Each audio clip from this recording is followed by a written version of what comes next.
All right, everyone. Welcome back to the Cool Kids Lunch Table podcast with PJ and Mike. I'm Mike. I'm PJ. This is our third episode. If you're a repeat listener, thanks for coming aboard. If you're new, welcome. Find a spot at our table because we got a lot to talk to you about today. PJ's going to talk about some Animaniacs. We're going to talk some Harry Potter, some also New York City in general. So welcome, everyone, and get that lunchbox open and ready to go. Here we go. All right. So I'm going to start off. I just wanted to talk a little bit about a childhood memory, a core memory.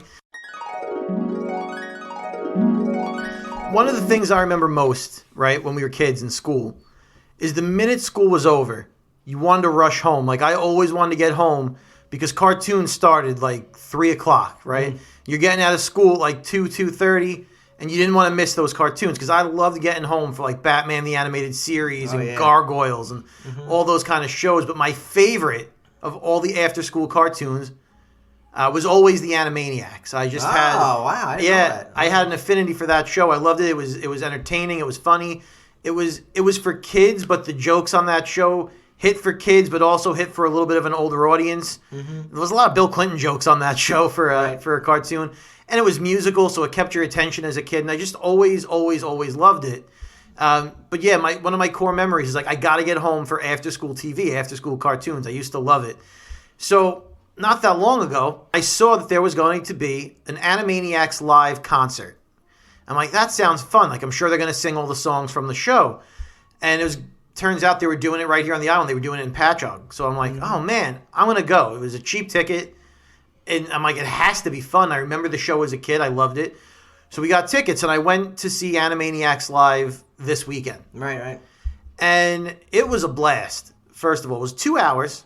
It was a 2-hour show, which I didn't expect. I thought this was going to be 90 minutes tops and you're out. But it was long enough to have an intermission and everything. But it was just two people on the stage for most of the show. For a little while, there was a third. So it was a small act. There weren't a lot of musicians, a lot of bands or anything. It was just one guy with a piano and some singing. Oh, okay. Yeah, it was real scaled back. It was, when you listen to the songs on the show, they're very, very musical. A lot of instruments, a lot of stuff going on. But, for the concert, they didn't do that. It was just the guy playing the piano. So, and I'll get into who was actually there in a few minutes. I just wanted to set the stage a little bit because I really didn't know what to expect going in. We've all been to concerts, right? But this was like not a band. I didn't know how this was going to be set up, and you ever watch like TV and you see like someone doing a piano recital and it's just like a grand piano on a big stage and a guy just playing it? It was legit set up like that. Like it could have been a classical composer playing music. That's how the stage was set up. So are they recreating, are they doing like a table read of an episode, or are they just doing songs from the show? Or what it was is just songs from the show, and then they gave you like behind the scenes and backstage information, how they came up with the ideas for the songs and how they wrote them and all that stuff. So it was pretty good. So the main players on the stage were Rob Paulsen, it was Maurice LaMarche, and Randy Rogel. Randy Rogel was the composer for a lot of the music, and he wrote a lot of the songs. So he was there. He was the guy at the piano. And then you have your Rob Paulsen, who in Animaniacs is Yakko. Okay. And he's also the scientist. I can't think of his name right now. I'm having a brain fart. But right. Dr. Scratch and Sniff. Dr. Scratch and Sniff, yeah. Right. And he does the voice of that. You are now hypnotized.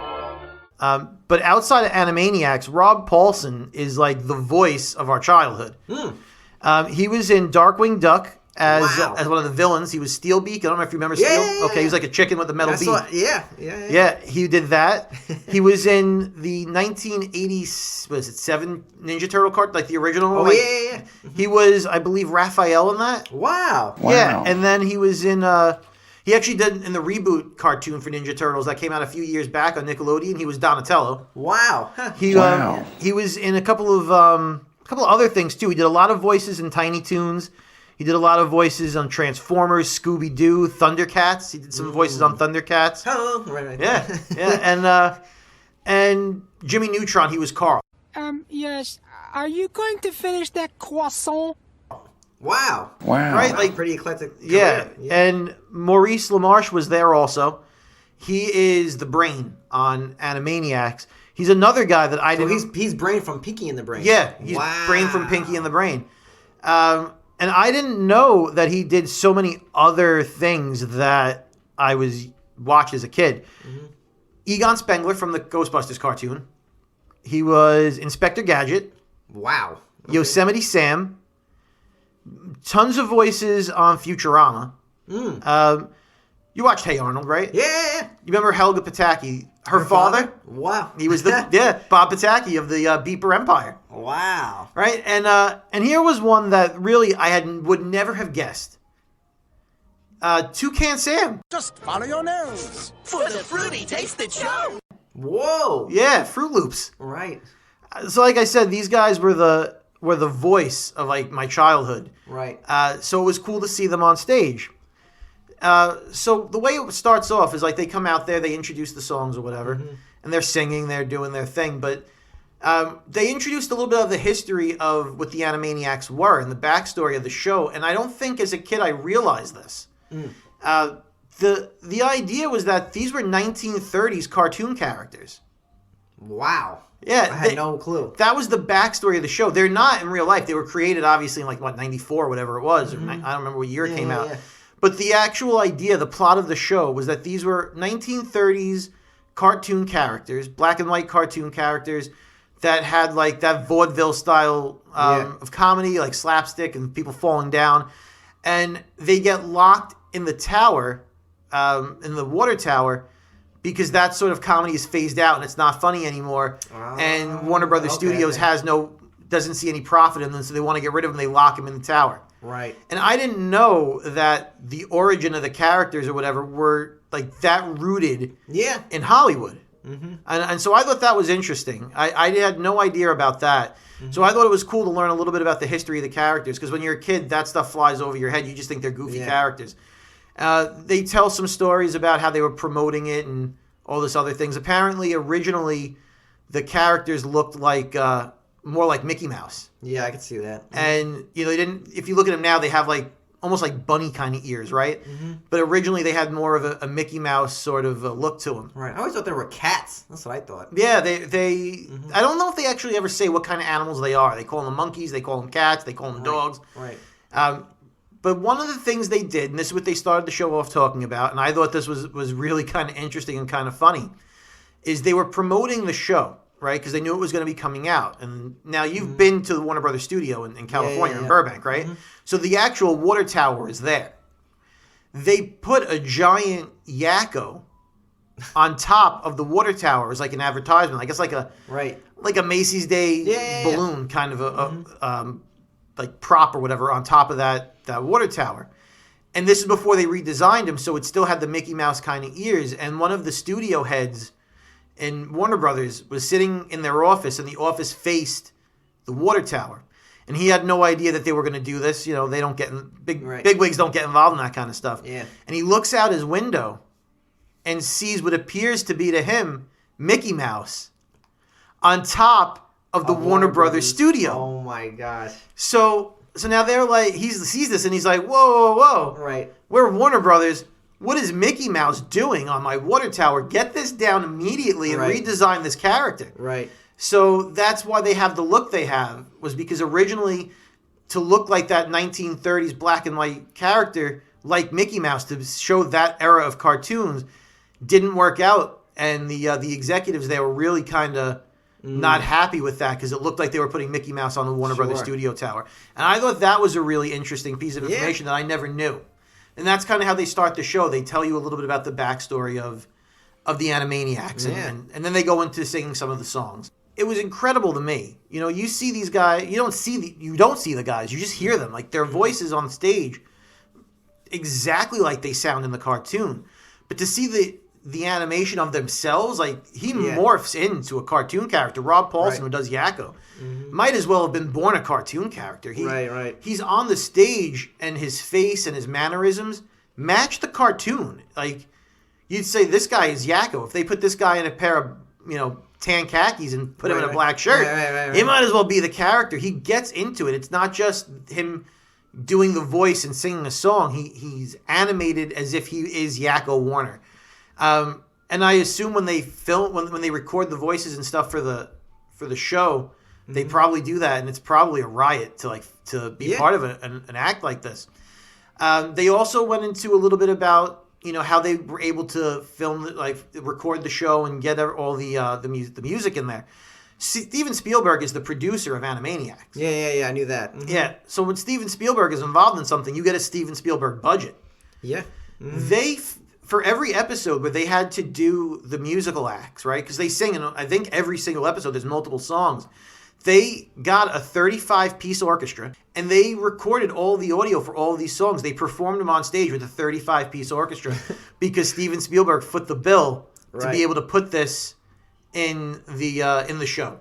And I thought that was another incredible piece of information. It's, I don't know, when I watch a cartoon, it's a cartoon. You don't always appreciate the work that goes behind the scenes. Yeah. It looks so easy to see a cartoon. It's, you don't think of the work that goes into it. Right. I'm fascinated by that kind of stuff because I love animation in general. Yeah. And I think the design of that show, I think is something that's timeless. You can watch that show now and it still holds up. Yeah. The animation holds up. The topics on the show hold up.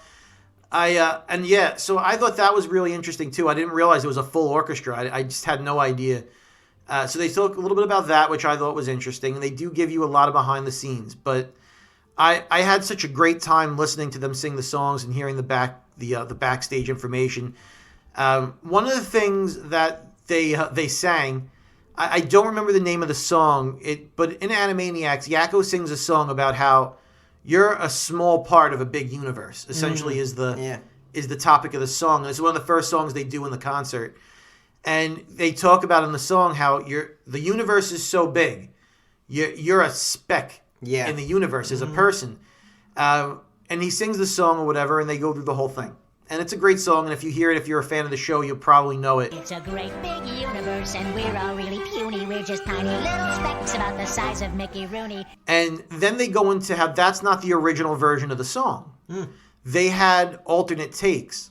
And again, everything gets run by the studio executives. And at the end of that song, they're talking about how big the universe is. They end the song with them to the tune of It's a Small World.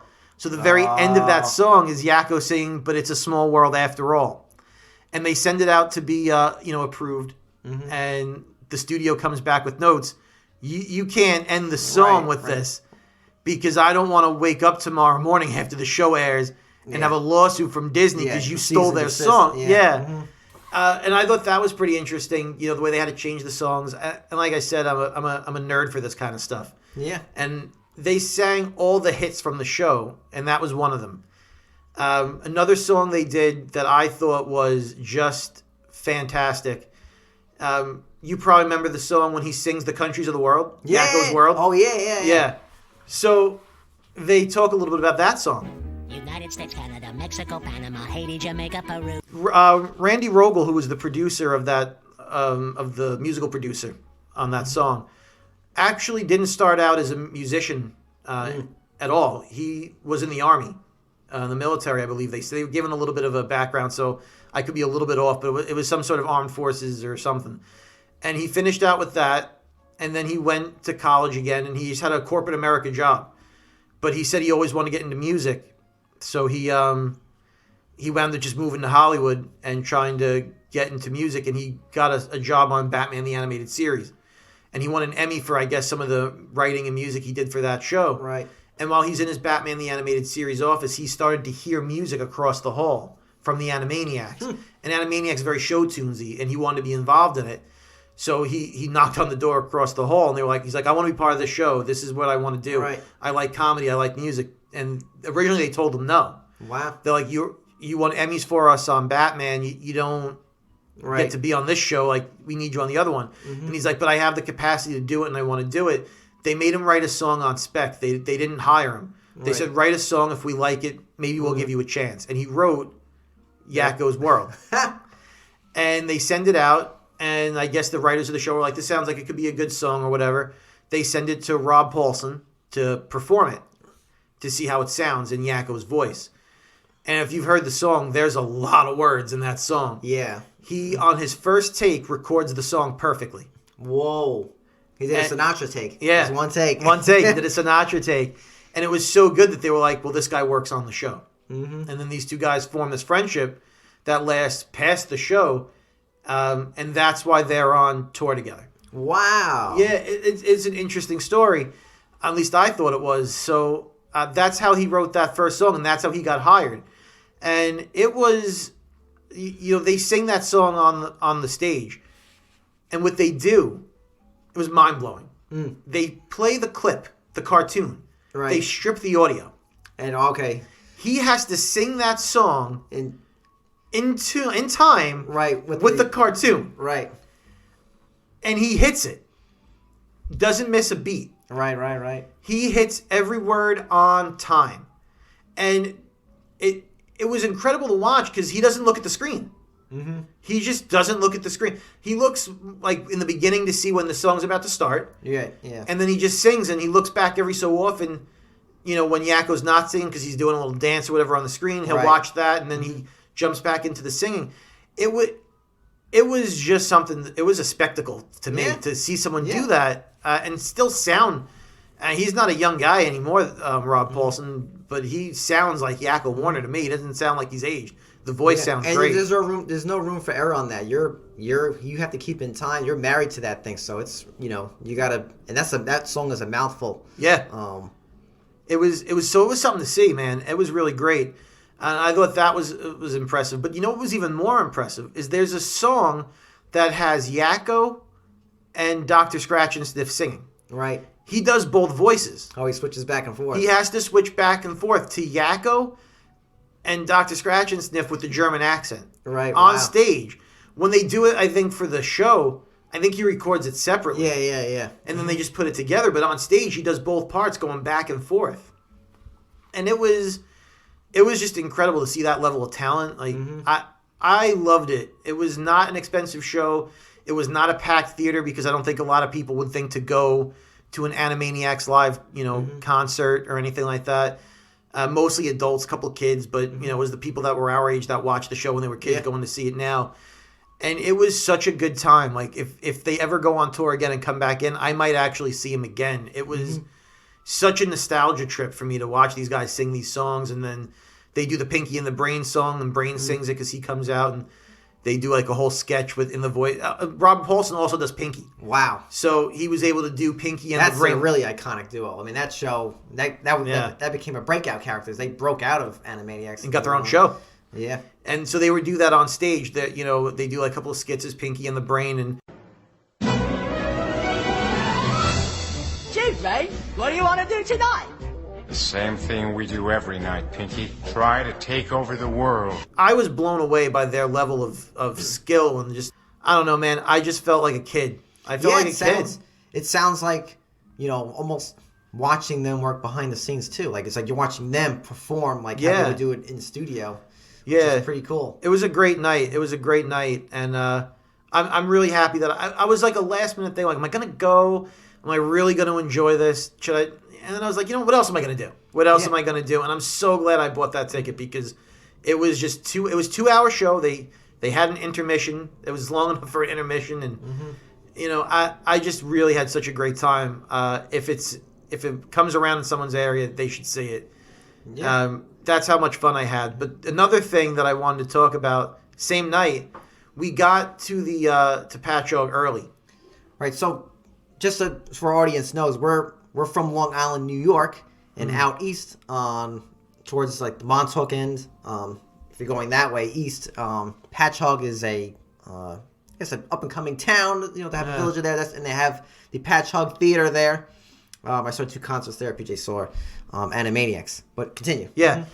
So that town, like you said, it is a really cool town. So since we got there early, we're not close to Patchogue. We're like an hour or so away, maybe a little more. So we didn't want to get late. It was a Friday night, so we left right after work in case there was traffic, and we wound up getting there early, so we had some time to kill. But there's a lot to do on that main street, and this is going to be a reco.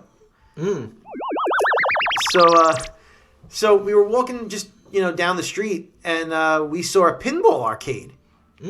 And I was like, well, we got time to kill. Let's check out this pinball arcade. And it was so reasonably priced that I didn't feel like I wasted money going there or anything like that. But the name of the place, I want to give the name so you can find it if you look it up online. And it's simple. It's just called Pinball Long Island.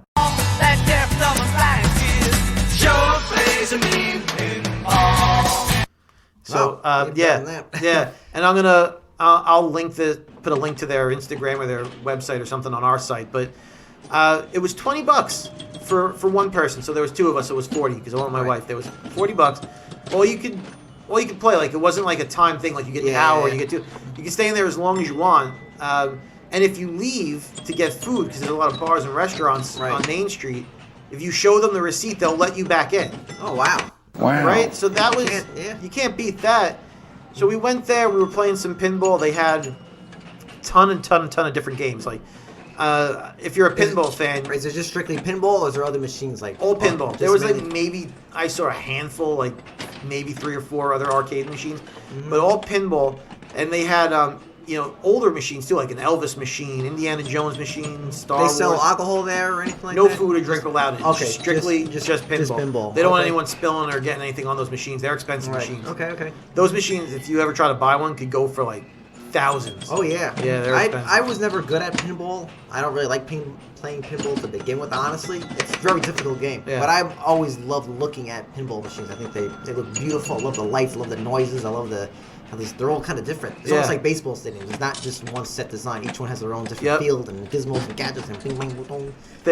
Yeah, there's like almost animatronics inside these little machines. So I didn't stay for too long because I was only there for maybe 45 minutes to an hour just because we had a show to catch. But I played the Star Wars, the Indiana Jones machines. They had a Willy Wonka, and they all play some sound bites and stuff and songs that are reminiscent from the movies and the shows. And it was such a great time. And if you're in that area and you're looking for something to do, I would 100% recommend playing some pinball. Pinball's a fun game, and you could go there, you could get something to eat, and then you can come back and play again. So I just wanted to throw that out there. If you're in the area, or you was there any Animaniacs pinball? There was not. There were no Animaniacs. There was a Family Guy. Oh, okay. And the Simpsons were there.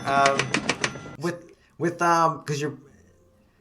With Animaniacs, you reminded me of I love not just with Yakko, Wacko, and Dot that had Pinky in their brain, but I always loved the Good Pigeons. Oh, I love the Good Pigeons. It was like basically like Goodfellas and meets like Godfather. Yeah. I love that one guy he's like, and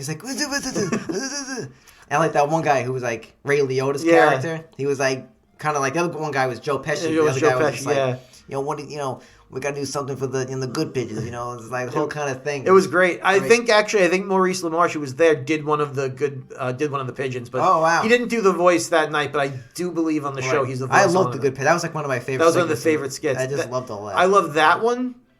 I mean, Pinky in the Brain is obviously just a standout on that show. I also liked Slappy Squirrel. I want to give PJ a pop quiz about those afternoon cartoons. But before we do, you just remind me, I'm not sure if it was on Tiny Toon Adventures or Animaniacs, but there was an episode where it was kind of like deep. It was like, I want to say Tiny Toons.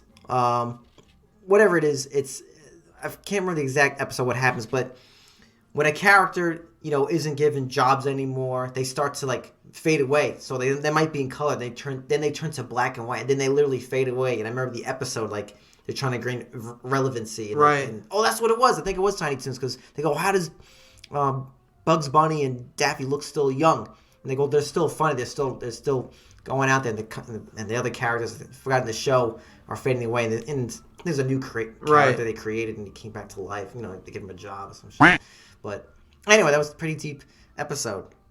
But what is going to be deep if you can get these deep cuts of these questions. So for you listeners out there, PJ knows a lot about comic books. This guy owns over, in his own personal collection, 10,000 comic books. He keeps them actually in a storage unit. So this guy, in my opinion, is an expert in comic books.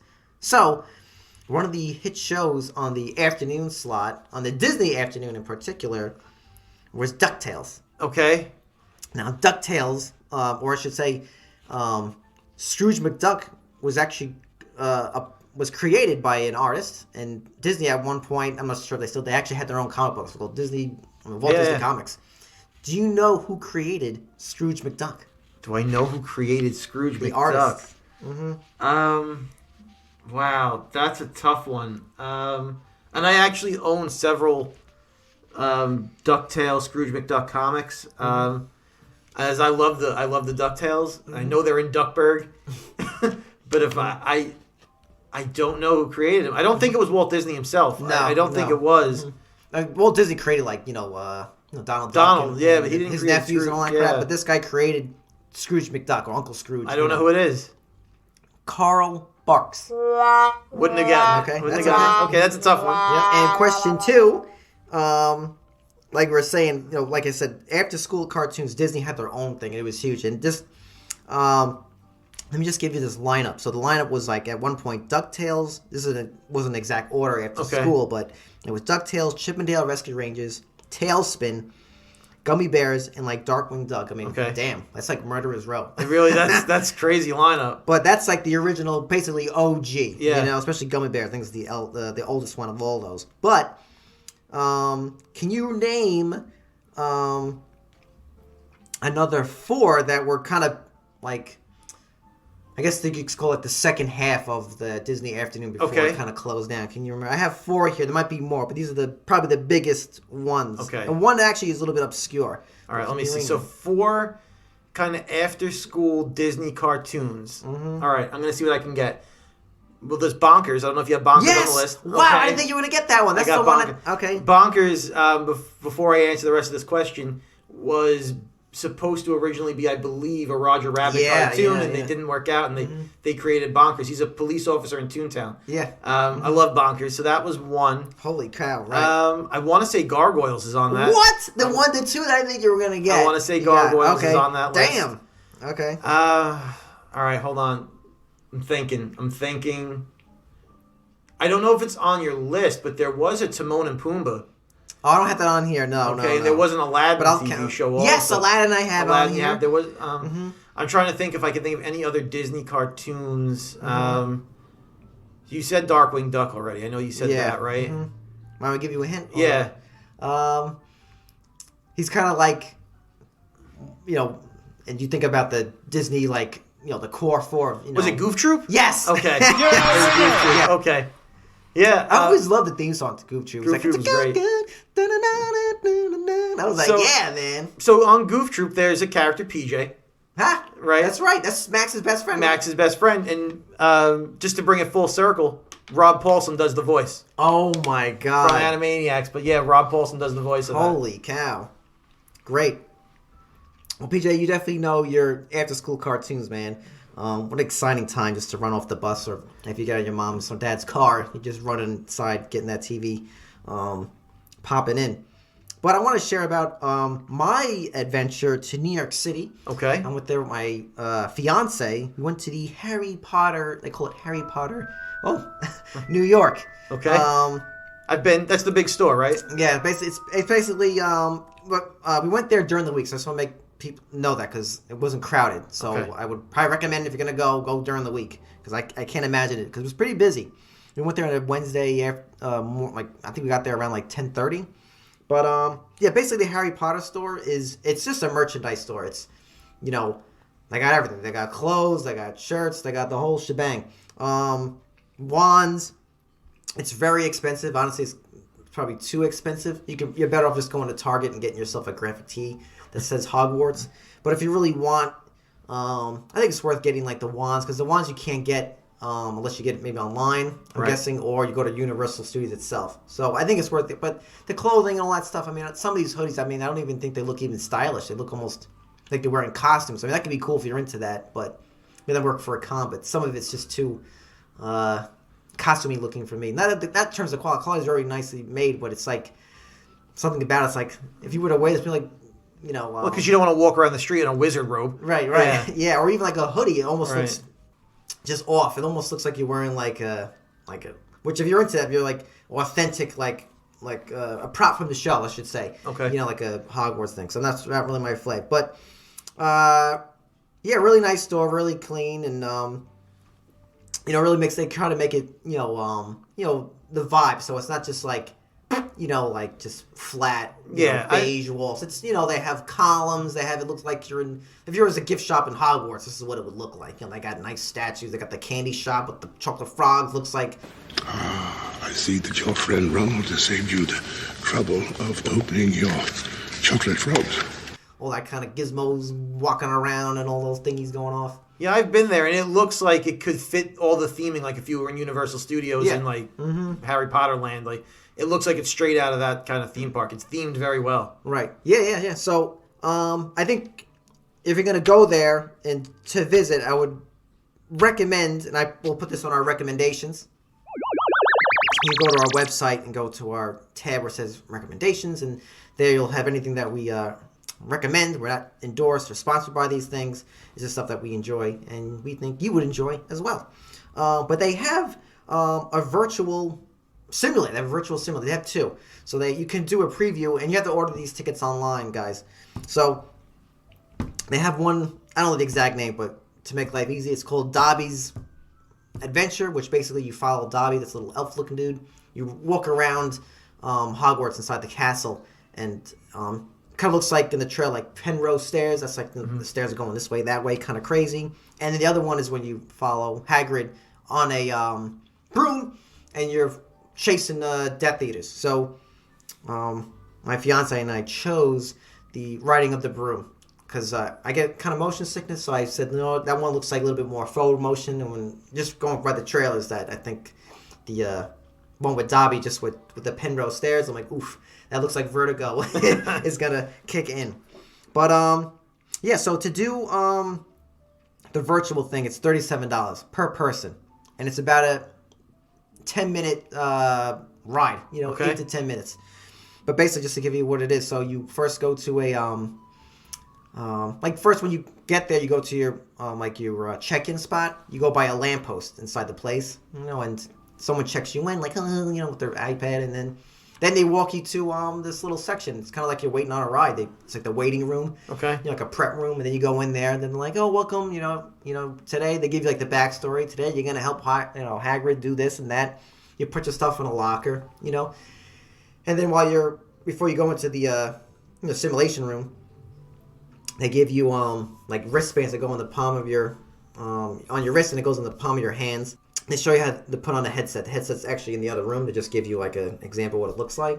So then when you go in the next room, they have about, let's say, 10 brooms you actually sit on. It kind of looks like like if you're gonna straddle like a motorcycle. Okay. But you sit on that. You put your headset on, and and basically the first 2 minutes, Hagrid's like, all right, wizards, just fly around, get used to it. So you have free roaming. You can basically just fly. You can go into the Quidditch area, in that field. You can go between the it's like free, it's like Grand Theft Auto. You could just go around, do whatever you want. You could run into the buildings. You don't kill anybody. There's no prostitutes in there, but you can't hijack anything. But anyway, it's pretty cool. They give you like a minute, 2 minutes to just fool around. Then the story kicks in. So he calls you back, and then you have to basically fly around London, and basically there's Death Eaters after you. You have to do something, but basically that's what it is. You're getting chased by Death Eaters, and at that point, Hagrid's like, yo, every man for themselves. Meet up later. meet you at Hogwarts. Everyone go. And at this point, when they say it's time to every man for himself, a wand appears and you actually are able to physically hold a wand, and you actually see your hand in virtual world. You actually see your avatar. You see the other people on their brooms. You can actually pick your school you want to be. If you want to be your house or whatever. That's it. Okay. Or Gryffindor or Hufflepuff, Slytherin. So actually, it was me, my fiance, and some other girl, which I'll get into. So it was three of us. We actually all picked a different house, which is pretty cool. Okay. So when you're flying around, you actually see them, color-wise too. It's like, oh wow, so as you're flying around with your wand, you actually aim and shoot at the bad guys. You're actually able to, and it's pretty damn accurate. And you're flying too. You're not. It's not like a 3D ride where you're kind of forced to go a certain way. If you want, you can just keep going in circles. You know what I mean? Or you can't crash into the water, but I was flying under. I was trying to see what happened if I was they were chasing me, I would try to like make them crash into like a. Right. I was going on the bridge. Maybe I could do like the movies where they crash into like the bridge. foundation of it. You know, I went through seeing the big eye, the giant Ferris wheel. You go through that. You know, like you can do whatever you want. You know, so they're following you, and of course, at a certain point, they kind of make you link back up. You know, together. But yeah, it's really good. I would definitely recommend it. You know, when I would like to go back again and do Dobby's Adventure. You know, if all else, if I start to feel dizzy or anything, I'll just close my eyes. But I didn't feel any kind of motion sickness. You know, so if you're a person who experienced that kind of stuff, you know, I think you'll be okay. It's not. I mean, when you're riding it's not shaking. Like you lean into it. Like I said, you actually steer it, so you're in control. So if you want to just go straight, you can just go straight, and that might help your, you know, equilibrium. Do you get to design your avatar, or just it is what it is? Yeah. You just get when you go there. First you choose your house, and then after that they go which avatar, and it's basically skin tone. Okay. So, and I think they say boy, girl. Okay. They assign that, but everyone has like my head is shaved. They don't have a character. Everyone has hair. Okay. So everyone basically looks like a different kind of version of Harry Potter. Okay. But yeah, it was really great. I can't recommend that enough. It was a lot of fun, and we did. They also have butterbeer there, so it's $12 for a beer. Now this isn't. Yeah, I know.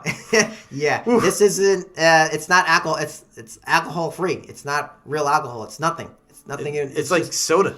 Yeah, it's just basically like it reminds you of like ginger ale that has like butterscotch. Yeah. Yeah, butterscotch, caramel, and they put like a foam on it. That's really just like a whipped cream, some kind of. It's very sweet. It's very good, but you can drink it in a second. But when you're in New York City, when you they give you like it comes with it. It's like a novelty. It's looks like a miniature. Oh, like a collector mug kind of thing. Like a little miniature beer mug. You know, it's very small though. It's kind of almost like a little bit. It's like a regular, smaller than a red Solo cup. Okay. But yeah, we got 2 of those. But like I said, it's the novelty of it. Yeah. At least you get something for your money that you can take home. And if you don't want the butter beer, you can get the butter beer ice cream, which is basically vanilla ice cream with caramel on it. Okay. I didn't get that, but at Universal Studios, I did get the butter beer. At Universal, I had more options. You can get the one the first one described, just regular butter beer. You can also get one that's like basically like a Slurpee or like a root beer. Like a frozen one. I've had the frozen one in Universal. Yeah, those are good. I would recommend if you're gonna go to Universal, get Florida, the frozen one because it's so humid there. I would recommend that. But yeah, it was really good. Actually, after the ride, because I was wondering, I'm like, how did they get the wand to appear? I mean, obviously it's some kind of physical object. It's like a drumstick, the size of a drumstick. Right. But when you originally sat down, there's no prop laying on the floor. There's no, there's stands there, but I think they're more like sensors. Okay. So I said to her, I'm like, yo, how did you guys, have the wand appear? Because like they say, like take your wand, Harry. Like you actually, it's floating. You hold it. It's not attached to a string or anything. It's free. If I want, I can throw it across the room. If you wanted to. And very much in character. She says, "Oh, it's magic. It's Leviosa." You're saying it wrong. It's Leviosa, not Leviosa. She did that, so I like how she kept it. Kept it in character. Yes, thank you. Mm-hmm. But I would definitely recommend it. Being the Big Apple, bro. At least I gotta say this: New York City feels, in my opinion, pretty much back to normal. Now, I went to New York City. Last time I was there was almost basically, I'm going to say like a year ago, almost exactly, because I saw Dream Theater. Okay. I saw them at Beacon Theater. And this was, I guess, I know we're kind of moving out of the pandemic now, it's fair to say, but New York was weird. Like, I went in there like, wow, this is weird, man. New York City. It was creepy. Weird. It was. It felt like the movie Taxi Driver. It felt like Gotham. And at this point they were, and they still are working on Penn Station, but they had old tarps and I couldn't even know.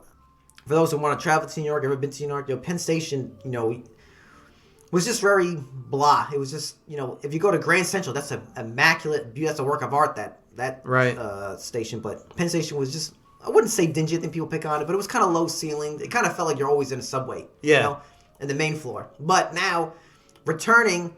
well, there's the Moynihan Hall now. Yes, that is very beautiful. That's kind of like almost the other side of. But that reminds me of King's Cross. Think of Harry Potter. The big glass. And it's like this metal kind of structure thingy that looks really nice.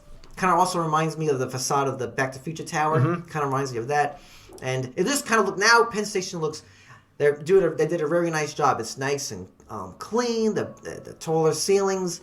It reminds me of an airport. A lot of whites, a lot of that kind of aesthetic.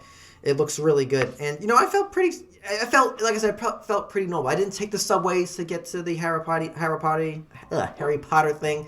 I mean, that might be still sketchy. You know, I mean, look, New York City is always going to have a sense of sketchiness. I mean, it is what it is. That's I'm walking here! It's part of the fun. Yeah, It's part of the allure of the city. Exactly. There's always going to be a homeless person. Yeah, it's not Disney World. It's not. This is a real McCoy. But yeah. But I think New York City is getting its swagger back. You know what I mean? I really do. I mean, it's not gonna be perfect, but it looked really great. And we went for lunch. This is my favorite restaurant in the city. I'm going to recommend it. It's called the Keg Room. It's between 36th Street and 6th Avenue. It's a really nice bar restaurant. When you first walk in, on the left side in the corner is kind of like a bookshelf, and you can actually kind of sit in it, so it looks kind of cool. But it's really nice, great menu. I know the Irish sometimes get a bad rep for being cooks, but this place, the food is amazing. I always get the salmon there. They make, basically, and they have fajitas. They have these. I always get this as an appetizer. Spring rolls, dude. It's the best spring rolls I ever got in my life. It's really so good. I love the desserts. I love the tiramisu there. I found that place actually with my brother a couple of years ago by chance. We met up with one of our friends. Just at random, and it was like a great atmosphere. It's they were blasting music. They were giving out samples of like chocolate stouts. You know what I mean? So ever since then we've been hooked. But everything is immaculate. The food's great, very clean. It's great. So the Keg Room, it's really, really good, and I highly recommend it. I think I might check it out. Maybe the next time I'm in the city, I might take a stop at the Keg Room. Mm-hmm. Yeah, I've never been there myself, but yeah. Well, it looks like we ran out of our lunch period. We got through a lot today, and but unfortunately lunch is over. But before we sign off, I just want to remind everybody, if you could just follow us on Instagram, Cool Kids Lunch Table, or Facebook. We have a Facebook page, same thing. Cool Kids Lunch Table. You can find the links to all our social media at coolkidslunchtable.podbean.com. And that has links to Facebook, Instagram, our YouTube. I think I have a link to our Twitter on there too. And check out the recommendations on the website also. Yeah, thanks for listening, guys. We'll see you next week, same time, same table. Have a great week.